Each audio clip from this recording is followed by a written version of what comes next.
Jumer Galicia o OGKB, isang rapper na miyembro ng 187 Mob.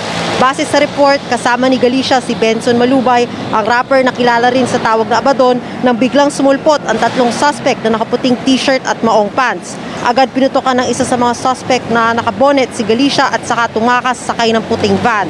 Lumalabas sa inisyal na investigasyon ng PNP, nagtamo ng ilang bala ang biktima sa iba't ibang bahagi ng katawan. Kasalukuyan pa ang inaalam ng PNP ang maaaring motibo.